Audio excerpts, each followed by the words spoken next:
Alors là, dans cette vidéo, par contre, bonjour, bonsoir à toutes les personnes qui vont m'écouter. Je suis Doctoresse Thérèse, la daronne de la santé 3.0, infirmière. Dans cette vidéo, nous allons parler du fait d'amener les enfants manger au restaurant de temps en temps. Restaurant, glacier, je sais pas. Tu moins savoir des bons moments avec les enfants. En tant que, à parler des bons moments, il y en a tellement. Aller à la crèche, aller au zoo, visiter, je sais pas, l'aquarium et tout ce qui va avec. Mais là, on va se focaliser particulièrement de manger au restaurant ici. Pourquoi je ne vous conseille pas d'acheter les livres culinaires et puis faire les repas avec les enfants? Ah, d'ailleurs, je vous conseille de le faire. Mais pourquoi dans cette vidéo, j'insiste, du moins dans un test, j'ai insisté. Dans cette vidéo, j'insiste qu'il faut amener les enfants au restaurant.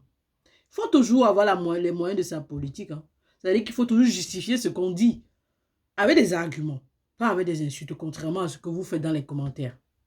Vous m'insultez, vous criez sur moi, parce que vous êtes dans un état de défensive. Vous êtes comme si, vous êtes tellement dans un état de haine, de rancœur, que vous voulez croquer le monde. Je veux dire quoi? Vous voulez vous attaquer au monde, à tout le monde.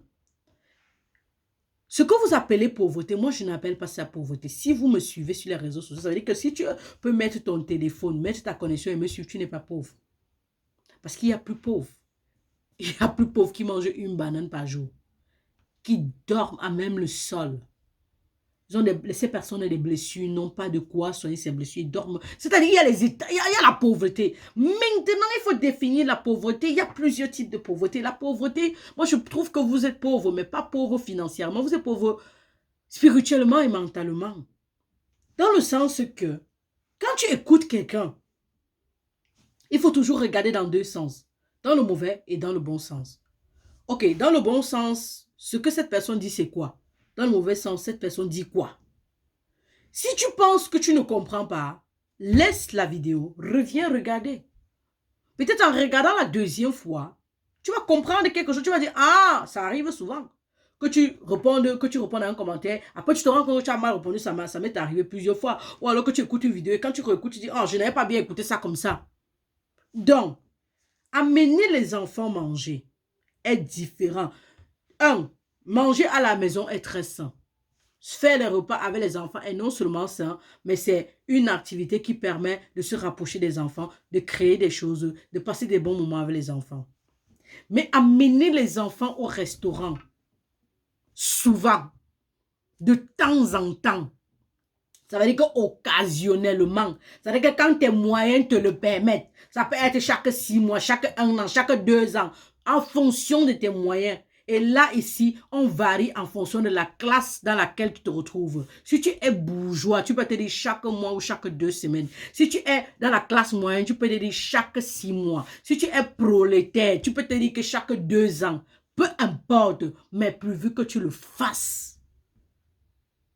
Ça fait que non seulement votre famille s'unit de plus, et quelqu'un m'a dit qu'il ne comprend pas comment on fait pour s'unir quand on part au restaurant, changer de cadre quand on mange, psychologiquement, ça varie tout dans la tête. C'est dans la tête que ça se passe, ça ne se passe pas physiquement, c'est dans la tête.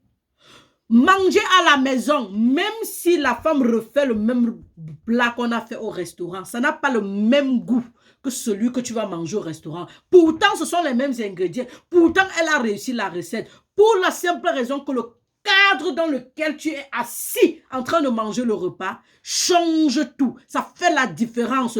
Pourquoi? Parce que tes yeux voient des choses, la décoration du restaurant, d'autres personnes assises, d'autres enfants avec leurs parents, d'autres.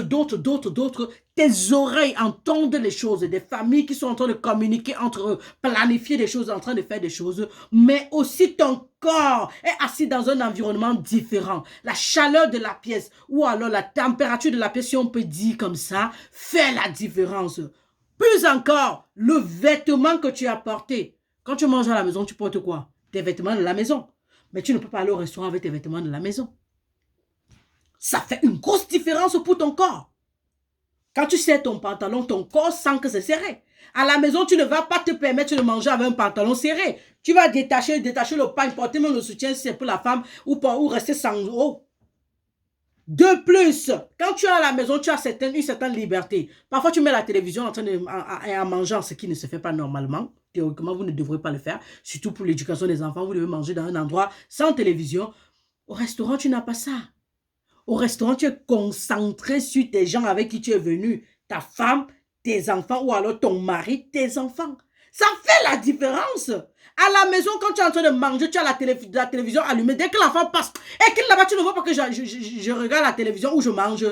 Au restaurant, tu ne vas pas faire ça. De deux, au restaurant, tu n'as pas eu certaine liberté de crier sur les enfants ou de faire quoi que ce soit. Tu es focalisé. C'est-à-dire, l'espace dans lequel tu te trouves, l'environnement dans lequel tu te trouves, l'entourage qui est autour de toi, t'impose une certaine limite et une certaine conduite. Comment vous pensez, vous faites comment pour ne pas voir que ça fait la différence? Tu me demandes comment ça fait votre unicité. Donc, si en ce moment-là, tu es concentré seulement sur ta famille, tu pourras voir si ton enfant sait faire le choix du menu ou alors si ta femme est capable de faire le choix de son menu. Parce qu'il y a des femmes qui ne sont pas capables de choisir, un repas dans le menu qu'on leur donne au restaurant parce qu'elles n'ont pas grandi avec ça, parce qu'elles sont pleines de blessures intérieures. De deux, tu pourras avoir l'opportunité d'étudier, c'est-à-dire de regarder de près le make-up que ta femme a porté, la chevelure qu'elle a sur la tête, son vêtement, si ça lui sied ou pas, si elle a perdu du poids ou pas, ou si elle a pris le poids, si elle est pas... Enfin, tu étudies, là on parle seulement de l'homme qui est en train d'étudier la femme, tout comme la femme va aussi regarder son homme de près et voir ce qu'elle va voir. En ce moment-là, tu pourras apprécier sa beauté, tu pourras peut-être rencontrer... En fait, elle est même très belle. À la maison, tu as le temps là. Oui, de temps en temps, mais est-ce que tu peux lui dire ça? Là-bas, pour faire la conversation, tu peux lancer un commentaire. Oh chérie, tu as perdu le poids. Ce moment-là, ça crée un autre moment qui va venir après, quand vous serez dans votre match 1-1. Mais pour les enfants, vous savez ce que ça fait? Les enfants voient ça comme de la magie. Papa et maman s'entendent, ils passent du bon moment. Alors l'enfant va poser des questions. Papa, le truc, si on n'a même pas ça à la maison, est-ce qu'on peut acheter? Et maman va dire, oh, c'est une bonne idée. De plus, quand tu arrives au restaurant, tu vois des couverts peut-être qui sont nouveaux pour toi. Ou alors, comment on dresse la table, ce sont des idées. La décoration, les fleurs. Tu poses les questions, ça vient d'où? On te dit, ça vient de l'Italie, ça vient de tel pays, ça vient de... ou ça vient de Djombe, ça vient de tout. Tu dis, la saveur des épices est très bonne. Vous prenez ça où? Ils vous disent, ça fait toute la différence. Vous faites ça comment? Parfois, tu ne payes même pas cher pour avoir toutes ces informations. Tu es seulement assis et ça vient. L'enfant va raconter. L'enfant aura la possibilité de distinguer les goûts culinaires. Ce qui fait toute la différence, mais il distingue ça dans un milieu assez différent. Certains enfants vont plus loin en posant la question à la personne qui sert, à la serveuse. Est-ce que je peux avoir, est-ce que... Et c'est en ce moment que vous voyez si votre enfant peut interagir en société. Vous voyez comment votre enfant peut se comporter en société. De plus, votre fille ne sera pas bluffée par comment on arrête la flûte. Parce qu'au restaurant, vous allez certainement montrer à l'enfant comment on arrête la flûte. Si vous ne connaissez pas, vous allez voir quelqu'un à côté qui fait bien. Vous allez tricher. Je ne sais même pas comment expliquer l'affaire des restaurants. C'est que le simple fait d'amener les enfants au restaurant, tu rentres avec l'enfant, l'enfant est tellement heureux, l'enfant en parle, l'enfant raconte, l'enfant en parle. C'est-à-dire, l'enfant est bondé de joie. Rien de ce que tu peux dire peut énerver l'enfant. Parce qu'il est heureux. Tu te demandes qu'est-ce qui s'est passé. Tu ne peux pas comprendre, c'est psychologique, ça se passe dedans. J'aimerais souvent déplacer la psychologie des enfants, mettre dans votre tête. Mais moi-même, je ne la comprends pas bien. Mais il faudrait à un moment donné que vous vous posez cette question. Mais qu'est-ce qui se passe? Vous allez vous plaindre de l'argent, ce qui est normal. Parce qu'amener les enfants au restaurant, il faut se préparer. Si tu veux, tu peux le faire. Pourquoi? Parce que quand il y a un deuil, tu y participes. Quand il y a un mariage, tu y participes. Non seulement en cousant, on dit en cousant, le pain, et en cotisant, parfois en voyageant. Tu fais le total, ça atteint 100 000. Pourtant, amener les enfants au restaurant, ça peut te coûter seulement 20 000 ou 15 000. Tu n'es pas obligé d'aller dans les restaurants chics. Tu peux te dire, on part dans les restaurants moins chers, mais chaque fois, une fois par année, je fais le sacrifice d'amener mes enfants où on va manger 50 000. C'est un sacrifice, je cotise pour ça. C'est ça le sacrifice d'être parent. Vous vous plaignez d'être pauvre, mais vous buvez de la bière chaque jour. Une bière coûte combien? Si vous économisez cet argent-là, est-ce que vous n'allez pas pouvoir amener vos enfants au restaurant? Est-ce que vous amenez vos enfants au restaurant pour moi? Non. Vous amenez vos enfants au restaurant pour le bien de votre famille, pour leur éviter les blessures intérieures. La société d'aujourd'hui est devenue que la jeune fille se vend pour un téléphone, pour un iPhone. Elle se vend pour aller s'asseoir dans un restaurant, se faire un selfie. Mais si c'est qu'on lui a donné ça, tu la bluffes avec quoi en fait? Elle te regarde. Tu vas la draguer, tu vas la tromper avec le restaurant, les voyages qu'elle n'a pas fait avec ses parents. Donc, je ne sais pas à quel moment je suis en train de chercher le buzz quand j'invite les parents à amener leurs enfants au restaurant. Je n'ai pas dit amener la femme au restaurant. Et excusez-moi, ce que je dis là, ce n'est pas seulement l'homme qui doit le faire. La femme doit le faire. Je n'ai pas dit la femme peut le faire. Elle doit aussi le faire. Un jour, elle dit, je vous amène au restaurant. Je commande chinois. Je commande ceci.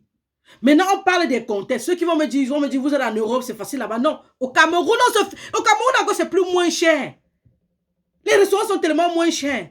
Le restaurant peut être le Magida. Vous partez là-bas, tu dis, Magida, c'est nous. Vous êtes là comme ça, là. Vous êtes placés, vous mangez. Vous vivez votre belle vie. C'est la belle... C'est vous qui...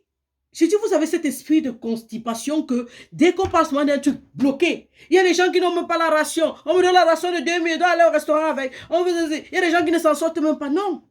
Ton bonheur, c'est toi qui le crée. Le restaurant peut être les beignets haricots. Tu dis un soir, les gars, à toute ta famille, on mange un BH aujourd'hui, on ne commande pas, on part là-bas. Vous arrivez, vous asseyez, mamie Kwakala, je suis venu manger avec ma famille. Tu vas voir ce que ça va faire. Pourquoi vous avez toujours cette habitude qu'on parle? Et pour vous justifier, vous allez me combattre moi. Tu as laissé la santé. Tu ne parles plus de la santé. Tu as changé. Je parle de quoi alors selon vous? Si je veux prévenir les blessures intérieures, les discussions dans votre couple, est-ce que vous savez que un moment au restaurant peut faciliter la conversation entre un couple au point où ils résolvent leurs problèmes? Si au restaurant, tu te rends compte que ton partenaire ou ta partenaire a perdu le poids, ça peut t'intriguer. Ah, peut-être je suis trop accroché au problème, peut-être je suis trop orgueilleux ou orgueilleuse que je ne me suis pas rendu compte qu'il a perdu le poids, ou alors il a la barbe blanche, ou alors il ne se coiffe pas la barbe, ou alors ses cheveux ne sont pas tressés. Et en ce moment, tu rentres, tu dis non, je vais décidément prendre soin de ma femme ou de mon mari. C'est une occasion de résoudre les problèmes. Vous faites ça comment? Vous faites ça comment? Vous faites ça comment? Hein? Yeah! Amenez les enfants au restaurant pour votre bien-être. C'est votre priorité. Vous n'avez rien d'autre à faire. Arrêtez d'envoyer l'argent aux gens et laissez les deux et de priver vos enfants du bonheur. J'ai parlé de l'endroit où l'enfant vit. Donnez le confort aux enfants. Amenez les enfants au restaurant. Dieu peut que vous voyez. Et quand vous ne pouvez pas donner beaucoup, dites-leur que je donne en fonction de mes moyens. Ouais. Seigneur Jésus. Ouh, j'ai parlé jusqu'à la tête me fait mal. Thérèse de l'enfant Jésus. Vous passez une bonne soirée. Hein? Bisous à vous. Hein? C'est la daronne de la santé 3.0. Hein? Insultez encore en commentaire. Ouh, je vais encore faire une autre vidéo. Tchuss. Bisous. Ouh.